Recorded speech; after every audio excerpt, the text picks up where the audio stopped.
तो हेलो दोस्तों, आज हम स्टार्ट करने जा रहे हैं सेक्शन 35 जो है हम कल पिछले लेक्चर में कर चुके हैं। आज हम उससे आगे की जो सेक्शंस हैं उनको कवर करने जा रहे हैं। चैप्टर नंबर 5 जो सेक्शन 35 से स्टार्ट होकर के सेक्शन 62 तक है, आज हम पढ़ते हैं। अच्छा, कल हमने जो है सेक्शन 35 पढ़ा था, तो उससे अलग उसी के रिगार्डिंग में है जो थोड़ा कुछ और अभी हम पढ़ लेते हैं। जैसे ये है कि डिफरेंस जो है अरेस्ट एंड कस्टडी क्या होती है। Arrest and custody, difference between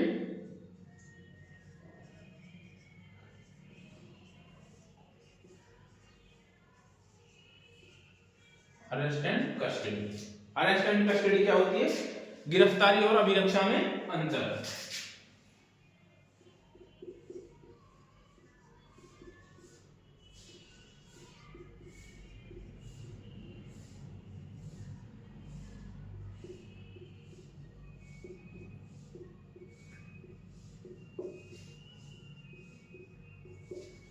गिरफ्तारी और अभिरक्षा में अंतर। सुप्रीम कोर्ट ने जो है state Dinesh versus state of Haryana में जो है ये बताया था कि कस्टडी एंड अरेस्ट में क्या डिफरेंस होता है। किस केस में बताया था? दिनेश वर्सेस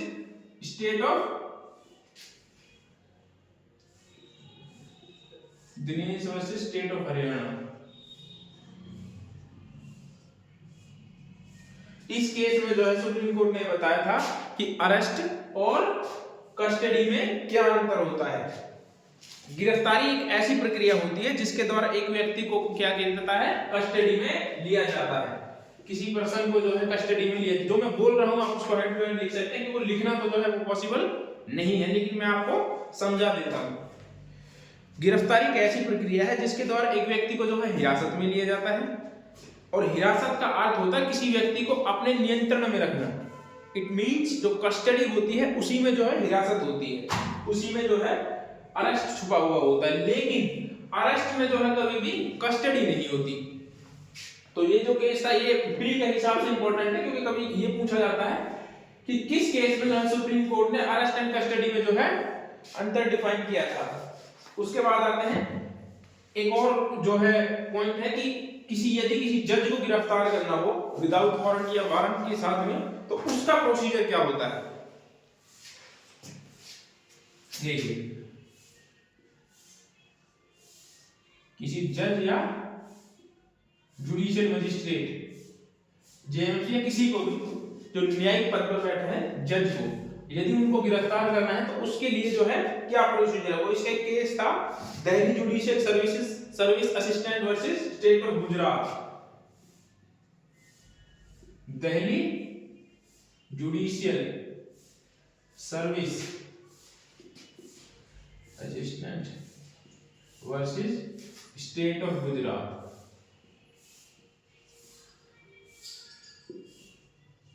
ये केस है ना? हाँ, ये केस। इसमें जो है सुप्रीम कोर्ट ने बताया था कि कब जो है किसी जज को जो है गिरफ्तार किया जा सकता है, किन सर्कमस्टांसेस में गिरफ्तार किया जा सकता है। तो इसमें सुप्रीम कोर्ट ने कहा था कि यदि किसी जज को गिरफ्तार करना है, यदि किसी न्यायिक अधिकारी को आपको गिरफ्तार करना है, तो उसके लिए जो है आपको पहले डीजे को या हाई कोर्ट को जो है, हाई कोर्ट और डीजे डिस्ट्रिक्ट जज को जो है उसकी सूचना पहले देनी पड़ेगी, और इन दोनों को जो है हाई कोर्ट और डीजे को जो है उन फैक्ट्स के बारे में बताया जाएगा जिसके ग्राउंड पर जो है इनको अरेस्ट किया जाना है।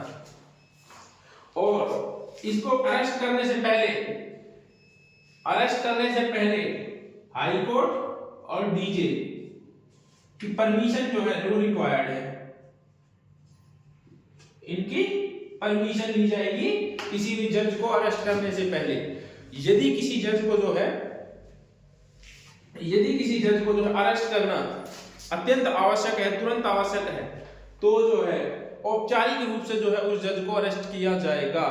क्योंकि हो सकता है जब कभी पुलिस जो है जज को अरेस्ट करने के लिए जाए, तो हो सकता है जज जो है वो वहीं कोर्ट में ही बैठे हो, तो जो है उनको औपचारिक रूप से बोल दिया जाएगा कि आप जो है अरेस्ट करवा लें। क्योंकि जो है इससे क्या होता है क्योंकि जिस सीट पर वो बैठे हैं ना वो बहुत मर्यादित सीट होती है, उस पे से ऐसे बलपूर्वक हटाना जो है वो ठीक नहीं है, तो इसलिए जो है उसको औपचारिक रूप से अरेस्ट कर लिया जाएगा। मैं हिंदी और इंग्लिश दोनों में लिख देता हूं, जो मुझे बेटर लगता है, औपचारिक रूप से जो है अरेस्ट कर लिया जाएगा।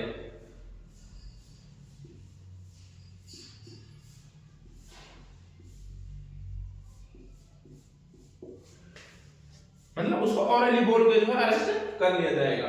उसके बाद नेक्स्ट कहता है, सुप्रीम कोर्ट ने ही जो है इस केस में जो है पॉइंट्स दिए थे, गाइडलाइंस इशू की थी कि यदि किसी मजिस्ट्रेट जज को अगर आपको गिरफ्तार करना है तो उसके लिए पहले आपको हाई कोर्ट और डीजे को जो है उन फैक्ट्स के बारे में बताना होगा कि क्यों अरेस्ट करना जरूरी है।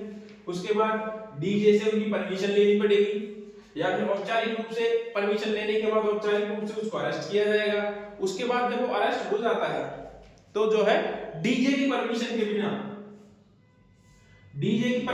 बिना जो है उसको जेल में नहीं ले जाया जा सकता, जेल या पुलिस स्टेशन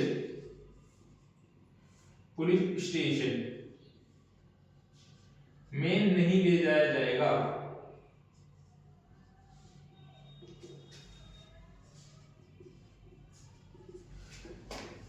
यदि किसी जज को अरेस्ट किया है तो डीजे की परमिशन के बिना जो है उसको पुलिस स्टेशन में या जेल में जो है नहीं ले जाया जा सकता जब तक कि डीजे परमिशन ना दे। उसके बाद ये कहा था कि यदि किसी को अरेस्ट किया है, यदि आपने किसी जुडिशियल मजिस्ट्रेट या मजिस्ट्रेट को जो है अरेस्ट किया है,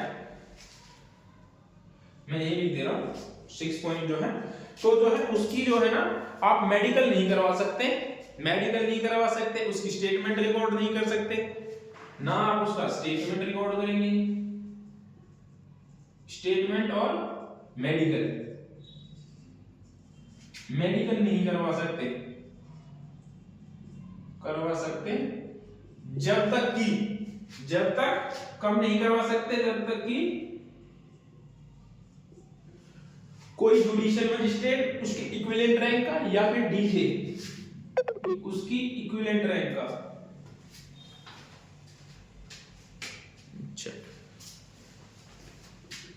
उसकी इक्विवेलेंट रैंक का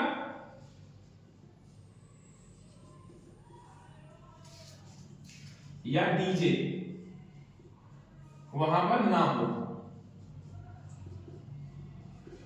अगर आपको उसका मेडिकल या फिर उसकी स्टेटमेंट लेनी है ना तो उसके लिए जरूरी है कि वहां पर या तो डीजे हो या फिर उसी की इक्विवेलेंट के समान रूप से जो है कोई दूसरा ऑफिसर जो है वहां पर प्रेजेंट होना चाहिए। उसके बाद ये कहा गया था कि उसके बाद इसमें यह भी कहा गया था कि यदि जो जज है या जुडिशियल मजिस्ट्रेट या जज है वो चाहे वो अपने फ्रेंड्स, फैमिली और जो है किसी जज को या फिर डीजे को जो या फिर अपने एडवोकेट को जो है सूचना दे सकता है, उनको बता सकता है।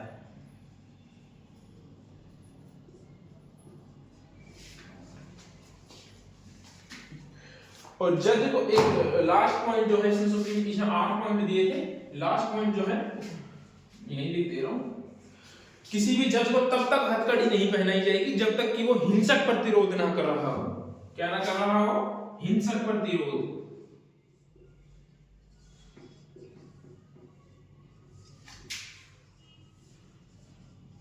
ना कर रहा हो।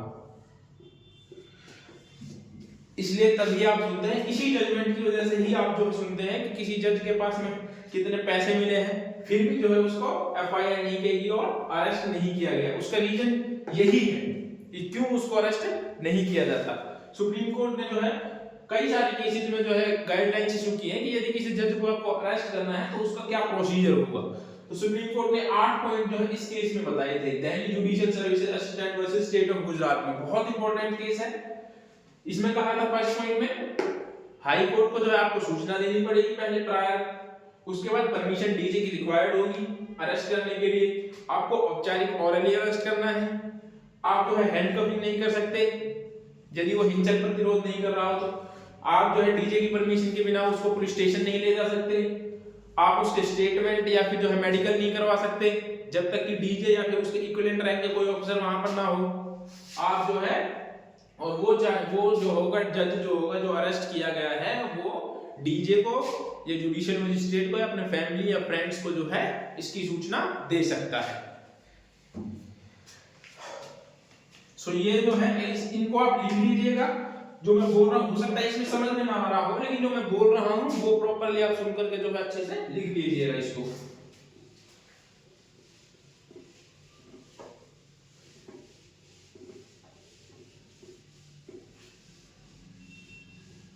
अरेस्ट एंड कस्टडी का था Dinesh versus state of Maharashtra, Delhi judicial services assistant versus Gujarat राज्य जो है ये इसका केस था।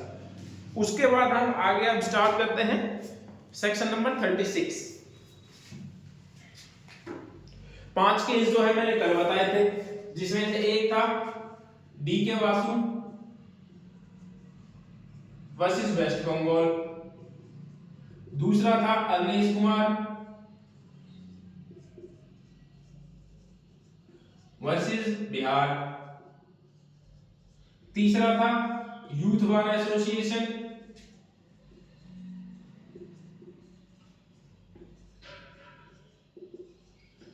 Versus union of India, fourth था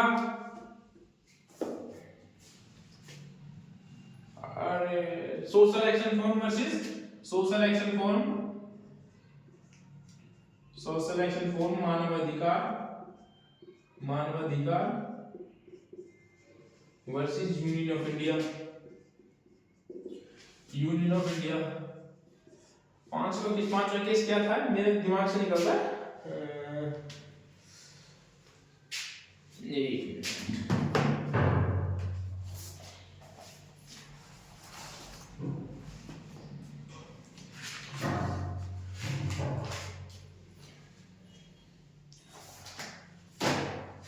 Lalita versus state of UP, जिसमें ये कहा गया था कि पुलिस ऑफिसर जो है यदि कोई उसके पास एफआईआर लिखवाने के लिए आता है तो पुलिस ऑफिसर बाउंड है एफआईआर रजिस्टर्ड करने के लिए।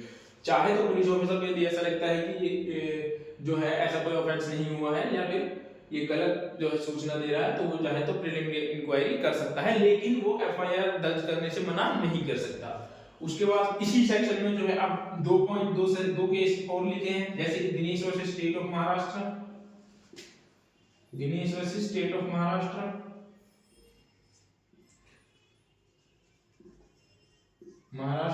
इसमें कहा गया डिफरेंस बताया गया था अरेस्ट एंड कस्टडी में, डिफरेंस अरेस्ट एंड कस्टडी में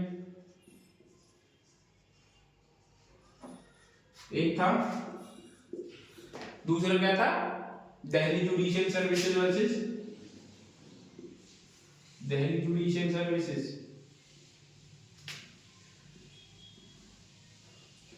assistant versus state of Gujarat, state of Gujarat. ये जो केसेस में कुछ केसेस हैं इसके, इसमें एक दो केसेस और हैं, जैसे कि Jogendra Kumar versus state of UP, ये सेक्शन 35 पे ही है।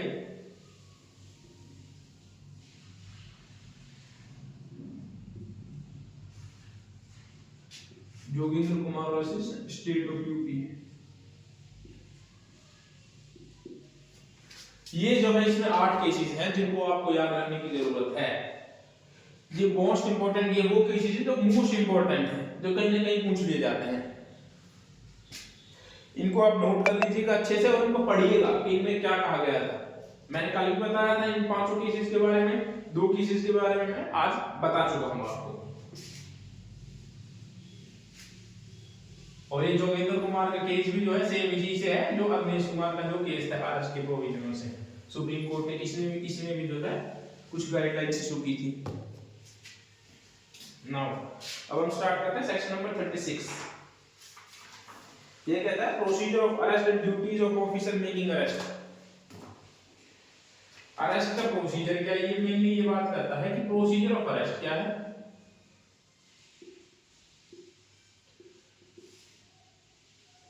प्रोसीजर ऑफ अरेस्ट क्या है एंड ड्यूटीज क्या है उस ऑफिसर की जो अरेस्ट कर रहा है, and duties of officer making arrest, officer making arrest क्या ड्यूटीज है। इसमें क्या है, गिरफ्तारी की क्या प्रक्रिया है और गिरफ्तार करने वाले जो ऑफिसर है उनके क्या कर्तव्य हैं। तो गिरफ्तारी करने की प्रक्रिया क्या है, पुलिस अधिकारी जो गिरफ्तार करते समय जो है, देखो ये क्या कहता है, every police officer will making an arrest cell,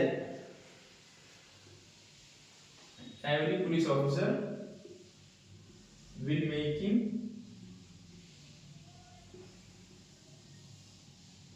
arrest shall क्या करेगा, जो जब पुलिस ऑफिसर अरेस्ट करने जाएंगे तो उनका जो है bear an accurate, visible and clear identification of his name will facilitate easy identification, जो है उनका नाम सही होना चाहिए, जो नेम प्लेट है वो बिल्कुल सही होनी चाहिए और स्पष्ट दिखाई देनी चाहिए जिससे जो है उसकी पहचान हो सके।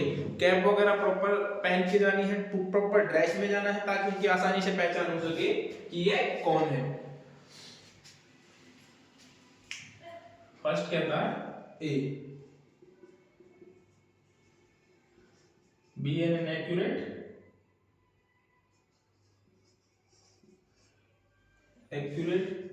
visible and clear identification,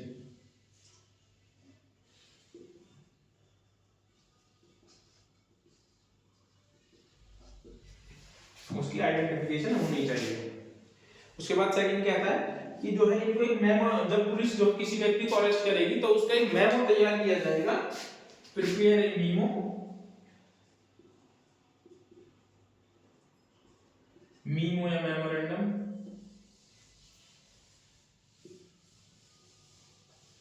एक मेमोरेंडम तैयार किया जाएगा जिससे कम से कम एक जो विटनेस होगा उस पर मिनिमम 1 विटनेस के जो है साइन होने चाहिए, 1 विटनेस, एक विटनेस के साइन होने चाहिए, गिरफ्तार किए गए व्यक्ति के साइन होने चाहिए अर्थात अक्यूज के साइन होने चाहिए, गिरफ्तार व्यक्ति के जो कस्टडी में लिया गया है उसके साइन होने चाहिए, अरेस्ट पर्सन के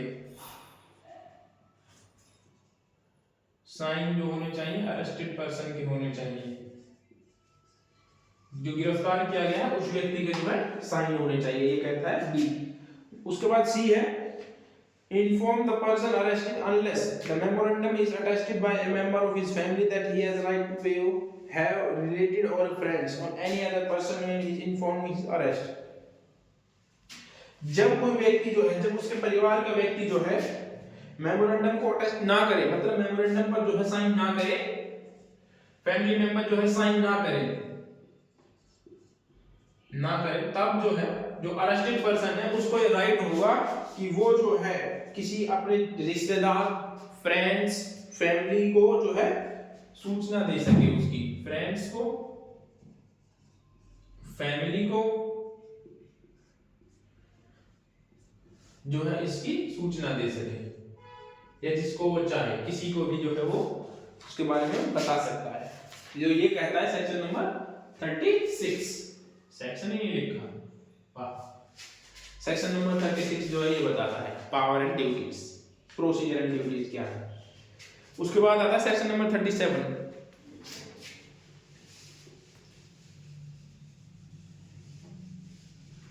क्या कहता है, designated police officer. Designated police officer कौन है, स्टेट गवर्नमेंट जो होगी establish the police control room in every district and state level. अच्छा, सेक्शन नंबर 37 जो ये सीआरपीसी में शायद पुलिस कंट्रोल के उस रूम के नाम से था, डेजिग्नेटेड इसको बदल दिया है, वैसा और कुछ भी नहीं है।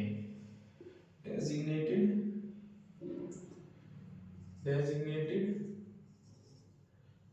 पुलिस ऑफिसर,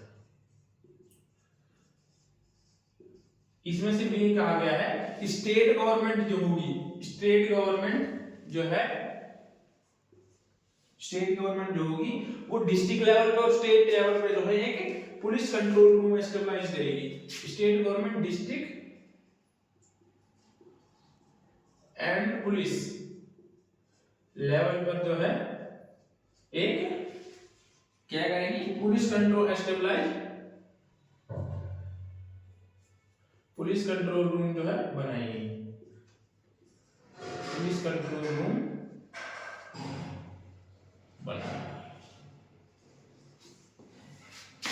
उसके बाद बी कहता है designated A police officer in every district at every police station not below the rank of assistant sub inspector ASI, जो है जो उसमें पुलिस ऑफिसर होगा वो एएसआई रैंक से नीचे का नहीं होगा, एएसआई रैंक का नीचे का नहीं होगा।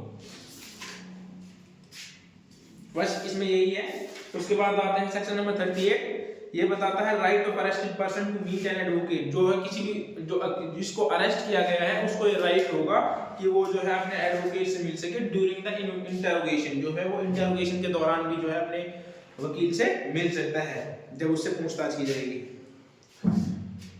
किंतु जो है लेकिन इसमें ये बात कही गई कि वो जो कंप्लीट इंटरोगेशन के दौरान नहीं मिल सकता। मान लो कि अब इंटरोगेशन चले तो वो जो है अपने एडवोकेट से मिल सकता है, इसमें कोई दिक्कत नहीं। लेकिन ये नहीं है कि एडवोकेट से जो है वो जब तक इंटरोगेशन चल रही है जब तक वो एडवोकेट को वहीं रखे अपने पास में तब तक ही मिलता रहे, ऐसा नहीं है। सिर्फ वो अपने एडवोकेट से मिल सकता है कुछ टाइम के लिए। उसके बाद है arrest on refusal to give name and residence.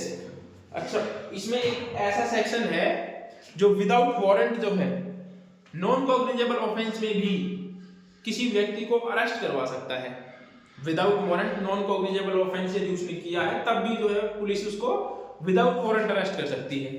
वो सेक्शन है सेक्शन नंबर 39।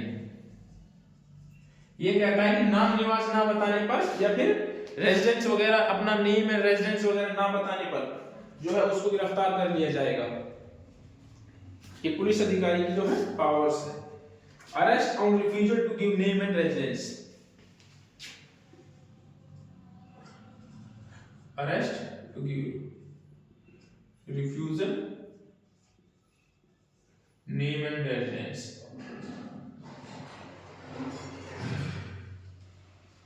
नाम निवास ना बताने पर भी उसको गिरफ्तार कर लिया गया है। लेकिन वो होता है नाम निवास ना बताने पर, नाम निवास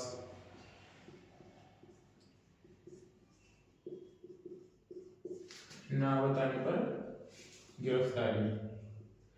इसमें जो है आपको चाहे आपने कॉग्निजेबल ऑफेंस किया हो, लेकिन यदि पुलिस ऑफिसर को ऐसा लगता है कि आप अपना जो नाम पता है वो गलत बता रहे हो या फिर आप बता नहीं रहे हो, तो जो पुलिस ऑफिसर है वो आपको अरेस्ट कर सकते हैं। जैसे ही आप पुलिस ऑफिसर को जो है अपना नाम और करेक्ट एड्रेस दे देते हैं, पुलिस ऑफिसर आपको जो है तुरंत जो है छोड़ देंगे। वो आपको फिर आपको पुलिस स्टेशन में नहीं रख सकते। यदि कोई जो है अपना नाम निवास नहीं बता पा रहा है पुलिस ऑफिसर को या उनको नहीं बता पा रहा है तो 24 आवर में जो है 24 आवर के अंदर जो है उसको मजिस्ट्रेट के सामने पेश कर दिया जाएगा। ये कहता है सेक्शन नंबर 39। इसको पढ़ना है। When any person who in the presence of police officer has committed or has been accused to committing a non-cognizable offence refused to demand on demand of such officer to give his name and residence, to give a non name or residence which such officer has reason to believe that is false, he may be arrested by such officer in order that he has name residence। ये वही है जो मैंने अभी बताया कि यदि कोई नॉन कॉग्निजेबल ऑफेंस करता है, non cognizable offence, non cognizable offence यदि कोई करता है और यदि वो अरेस्टेड जो पर्सन है, पर्सन जो है क्या करता है, रिफ्यूज करता है, मना करता है नेम एंड एड्रेस के लिए, नेम एंड एड्रेस, या फिर पुलिस ऑफिसर को ऐसा लगता है कि ये जो है फॉल्स जो है जानकारी दे रहा है पुलिस ऑफिसर को, तो जो है वो उसको अरेस्ट कर देगा। और जैसे ही वो जो है सही जानकारी नाम अपना जो है पुलिस ऑफिसर के समक्ष बताता है तो उसको तुरंत छोड़ दिया जाएगा। दूसरा कहता है when the true name and residence of such person have been ascertained he shall release on a bond or bail bond। दूसरा कहा गया है कि जैसे ही वो अपना सही नाम बताता है उसको बॉन्ड और बेल बॉन्ड पर, बॉन्ड और बेल बॉन्ड पर जो है छोड़ दिया जाएगा। उसको बेल और बॉन्ड और बेल बॉन्ड पर जो है छोड़ दिया जाएगा। यदि to appear before magistrate if so required, यदि मजिस्ट्रेट के सामने जो है अपीयर करना जो जरूरी है, तो provided that if such person is not residing in India. उसके बाद जो कहता है यदि मजिस्ट्रेट के सामने उसका अपीयर होना जरूरी नहीं है तो पुलिस ऑफिसर जो होगा करेक्ट नाम और निवास को बता देता है तो उसको बॉन्ड और बेल बॉन्ड पर जो उसको छोड़ दिया जाएगा। उसके बाद कहता है प्रोवाइड, इसमें प्रोविजन है प्रोविजो क्या कहता है, that if such person is not resident in India, the bail bond shall be secured by a surety or surety resolution। मतलब यदि कोई आउटसाइड इंडिया का कोई पर्सन है और यदि वो ऐसा करता है कि अपना नाम निवास सही नहीं बताता, पुलिस ऑफिसर को लगता है कि फॉल्स जानकारी दे रहा है, तो जो वो श्योरिटी देगा अपने नाम निवास बताने पर, सही जानकारी देने के बाद जो पुलिस ऑफिसर उसको बेल बॉन्ड या फिर बॉन्ड पे छोड़ेंगे, तो जो है उसके लिए श्योरिटी जो होगी वो इंडियन श्योरिटी होनी चाहिए। श्योरिटी देने वाला बंदा कौन होना चाहिए, इंडियन। फॉरेनर यदि कोई बंदा है तो उसकी श्योरिटी जो है इंडियन पर्सन के द्वारा ही दी जानी चाहिए। ये कहता है थर्ड। उसके बाद थर्ड कहता है कि यदि जो है ये अपनी श्योरिटी देने में या बेल बॉन्ड देने में जो है असफल हो जाता है, फेल हो जाता है श्योरिटी देने में, फेल होता है किसमें, श्योरिटी में, श्योरिटी देने पे या फिर बॉन्ड और बेल बॉन्ड देने पर, बेल बॉन्ड पर, तो जो है इसको मजिस्ट्रेट के सामने जो है पेश कर दिया जाएगा। ठीक है, इसको जो है मजिस्ट्रेट के सामने पेश कर दिया जाएगा। ये कहता है सेक्शन नंबर 39। इसमें मेरी तीन बातें हैं, चार बातें। पहला, नॉन कॉग्निजेबल ऑफेंस में जो है यदि वो कोई झूठी जानकारी जो पुलिस ऑफिसर को देता है, रिफ्यूज करता है अपना नाम एंड एड्रेस बताने, तो पुलिस ऑफिसर उसको अरेस्ट कर सकता है। दूसरा कहता है कि यदि वो अपनी सही जानकारी दे देता है तो उसको बेल बॉन्ड और बॉन्ड पर जो है उसको पुलिस ऑफिसर छोड़ देगा। प्रोविजो कहता है कि यदि कोई फॉरेनर पर्सन है तो उसके लिए जो श्योरिटी होगी वो इंडियन श्योरिटी होनी चाहिए।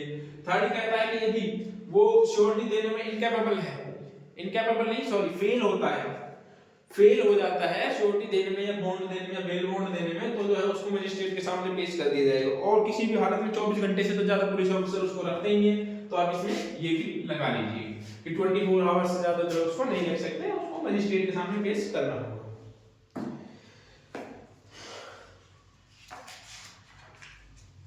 अब आता है section number 40, arrest by private person and procedure of such arrest.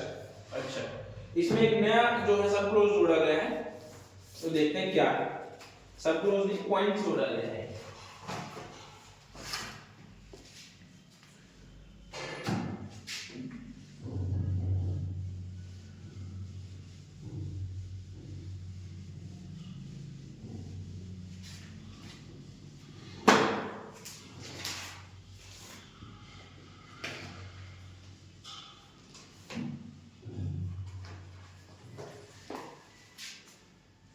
Any private person may arrest or cause to arrest any person who in the presence committing a non-bailable and cognizable offence or any proclaimed offender and without unnecessary delay but within 6 hours। अच्छा, section 40 arrest by private person.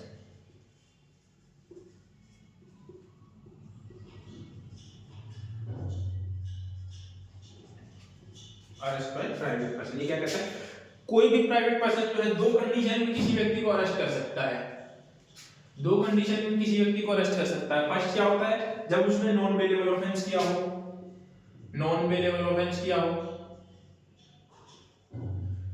Non bailable offence या cognizable offence किया हो, and cognizable offence जमानती अपराध या फिर संज्ञेय अपराध किया हो। दूसरा कहता है यदि वो पीओ हो, प्रोक्लेम्ड ऑफेंडर हो,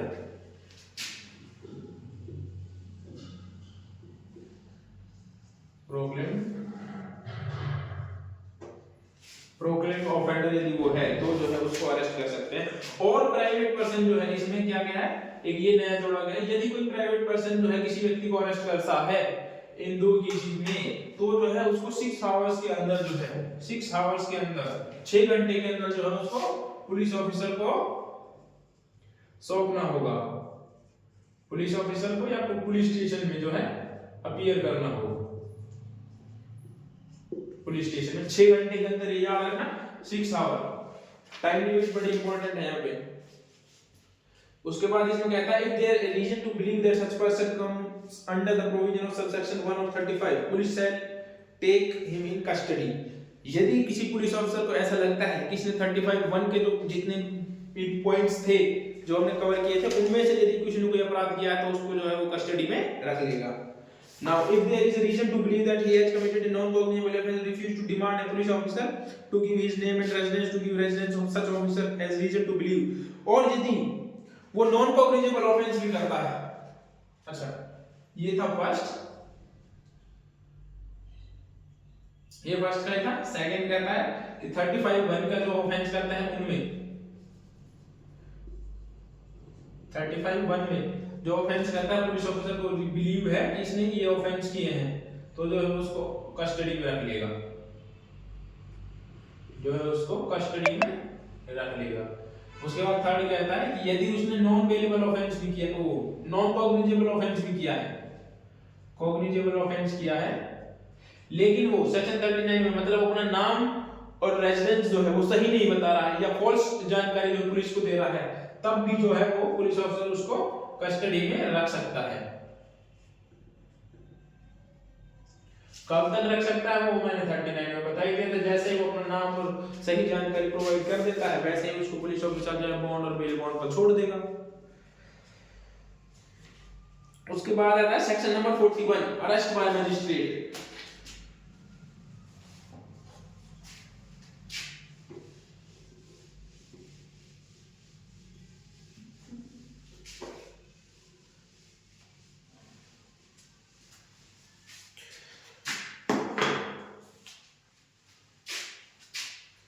section number 41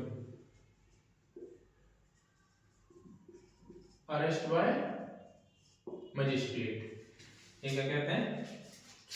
When any offense is committed in the presence of magistrate, यदि कोई ऑफेंस जो है मजिस्ट्रेट की प्रेजेंस में कमिट होता है, whether executive or judicial magistrate, चाहे वो एग्जीक्यूटिव मजिस्ट्रेट हो या जुडिशियल मजिस्ट्रेट हो, within his local jurisdiction, he may himself arrest or an order to any person to arrest the offender and may thereupon subject to provision therein contained on as to bail commit the order of custody।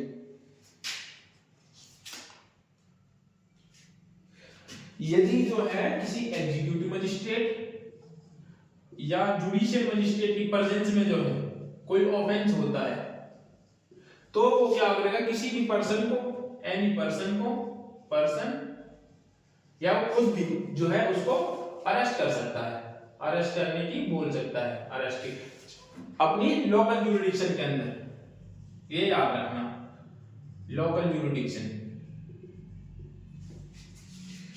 With in local jurisdiction के अंदर जो है वो उसको कर सकता है। Any magistrate weather executive और judicial magistrate may at any time arrest or direct to arrest the presence within this local jurisdiction or any person whose arrest to committed at the time and circumstances issues a warrant।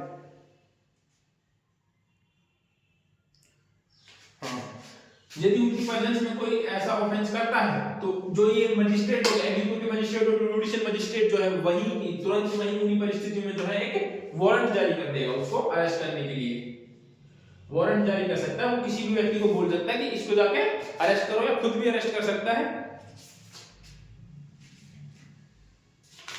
अपनी local jurisdiction के अंदर।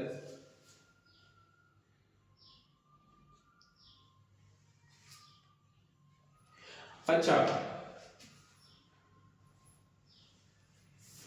एक case था इसमें Bhim Singh versus Jammu Kashmir, Bhim Singh versus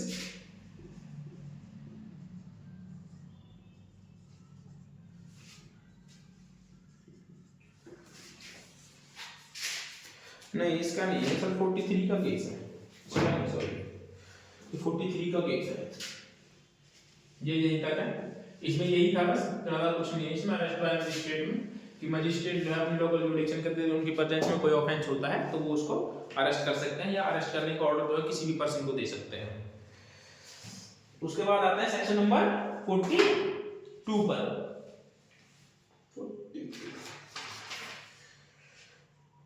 protection of member of armed forces and from arrest, protection की बात करता है सेक्शन 42। प्रोटेक्शन की बात करता है किसको, आर्म फोर्सेस के मेंबर्स को, आर्म फोर्सेस के। अब ये सेक्शन क्या कहता है इसको भी पढ़ते हैं। Notwithstanding anything contained in section 35 and section 39 to 41, no member of armed forces of the Union shall be arrested for anything done or purported to be done by him in the discharge of his official duty except after obtaining the consent of the central government. किसी भी व्यक्ति को जो है section 35 और 39 से 39, 40 and 41 अपनी official duty के दौरान यदि कोई आर्म फोर्सेस का सदस्य है, ऑफिशियल ड्यूटी के दौरान आर्म फोर्सेस अपनी ऑफिशियल ड्यूटी पर यदि कोई ऐसा एक्ट करता है तो उसको अरेस्ट नहीं किया जाएगा without the permission of central government, without the permission of central government. तो उसके लिए जो है सेंट्रल गवर्नमेंट की परमिशन जो है आवश्यक होगी उसको अरेस्ट करने के लिए। इसका सेकंड पॉइंट कहता है कि यदि मान लो कोई आर्म फोर्सेस का मेंबर जो था उस समय जो था स्टेट गवर्नमेंट के अंडर में, स्टेट गवर्नमेंट के लिए कोई एक्ट कर रहा था, कोई काम कर रहा था, तो जो है उसमें स्टेट गवर्नमेंट की, सेंट्रल गवर्नमेंट की जगह पे जो है स्टेट गवर्नमेंट से परमिशन लेनी होगी। ये क्या कहता है कि यदि कोई आर्म फोर्सेस जो है यदि कोई काम जो है सेंट्रल गवर्नमेंट के लिए कर रही थी, मतलब स्टेट गवर्नमेंट के लिए कर रही थी, स्टेट गवर्नमेंट का कोई काम कर रही थी, उस दौरान यदि कोई ऐसा ब्रांच करता है तो उसके लिए जो परमिशन होगी वो स्टेट गवर्नमेंट देगी, ना कि सेंट्रल गवर्नमेंट। दो ये बात करता है। उसके बाद आता है section number 43 section number 43 how to arrest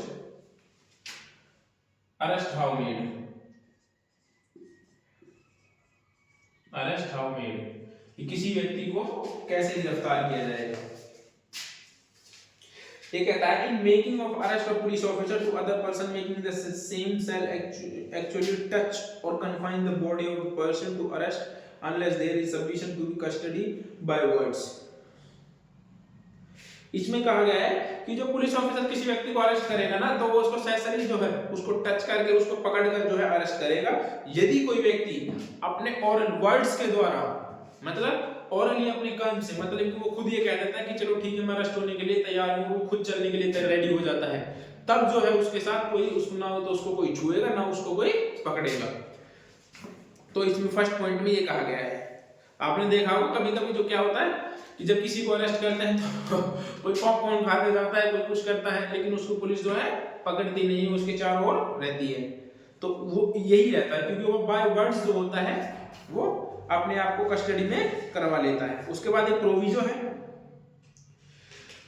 इसमें ये कहा गया कि provided that where women is to be arrested, यदि किसी वुमेन को अरेस्ट करना है, unless the circumstances indicate to the contrary, जब तक कॉन्ट्रेरी न हो, her submission to custody on an oral intention of the arrest shall be presumed. तो जब तक जो है उसको ओरली जो है ओरल रूप से जो है अरेस्ट किया जाएगा किसी वुमेन को, unless the circumstances otherwise require or unless the police officer is a female, the police officer shall not touch the person of the woman for making her arrest। इसमें कहा गया था, प्रोविजन में ये कहा गया है कि जो है पुलिस ऑफिसर जो होगा वो किसी महिला को जो है टच नहीं करेगा अरेस्ट करने टाइम पे, वो उसको ओरली बोल सकता है। क्या बोलेगा? उसको ओरली जो है उससे बोलेगा कि आप अपने आप को अरेस्ट करवा लो।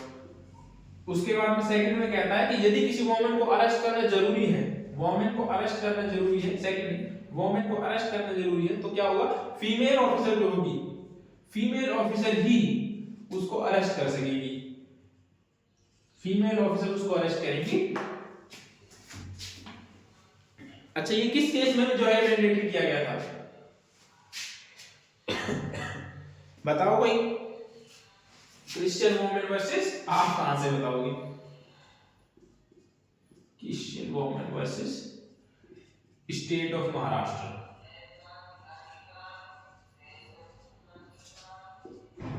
इस केस में जो कहा गया था, इस केस में जो कहा था, सुप्रीम कोर्ट ने गाइडलाइंस इशू की थी कि किसी महिला को कैसे अरेस्ट किया जाएगा आफ्टर सच एन डिवोर्स, जो है उसको अरेस्ट नहीं किया जा सकता। Sorry, If such person forcibly resist and endeavor of arrest him to attempt evade the arrest, such police officer or other person may use all means necessary to effect the arrest.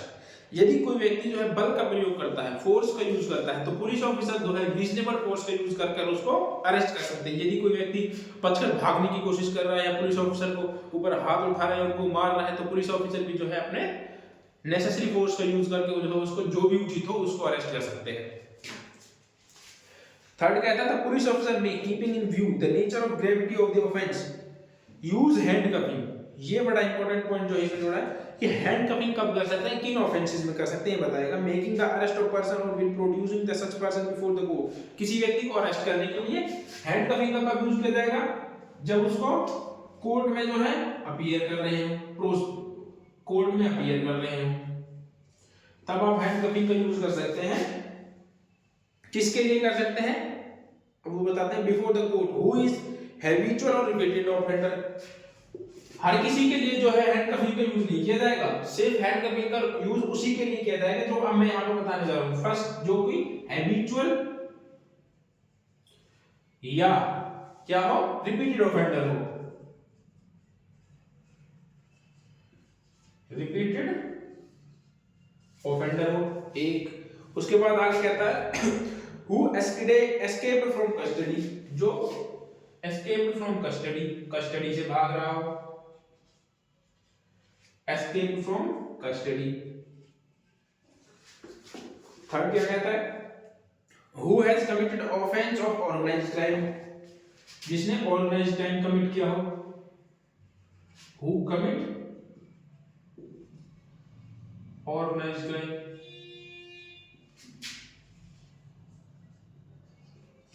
जिसने organised crime जो है commit किया हो। Section number 111 of BNS.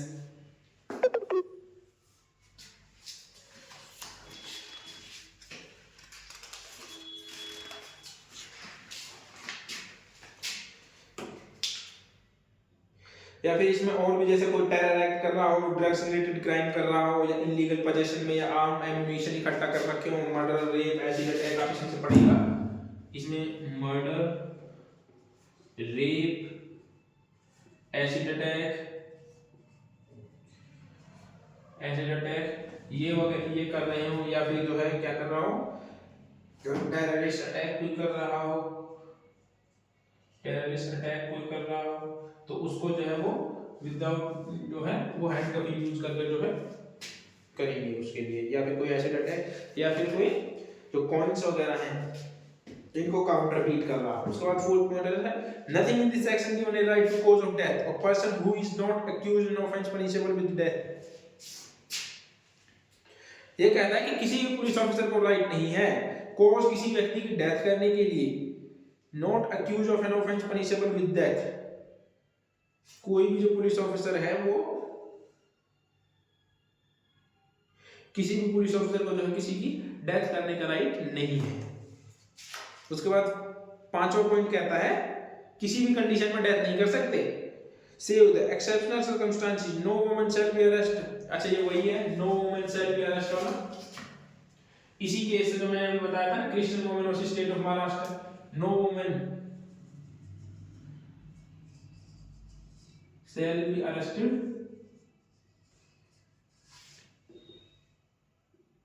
after sunrise and before sunset, before sunset। सूर्योदय के पहले और सूर्योदय के बाद में जो है किसी भी वुमेन को अरेस्ट नहीं किया जाएगा, यदि जब तक मैंडेटरी ना हो। यदि किसी को अरेस्ट करना इतना जरूरी है तो उसके लिए क्या जुडिशियल मजिस्ट्रेट की जो है परमिशन रिक्वायर्ड होगी, उसके लिए आपको उसकी परमिशन जरूरी होगी। सो आज का लेक्चर यही समाप्त करते हैं दोस्तों। अगर आपको लेक्चर जो है अच्छा लगा हो तो लाइक, शेयर और कमेंट करना ना भूलें। मिलते हैं नेक्स्ट वीडियो में। Bye, thank you.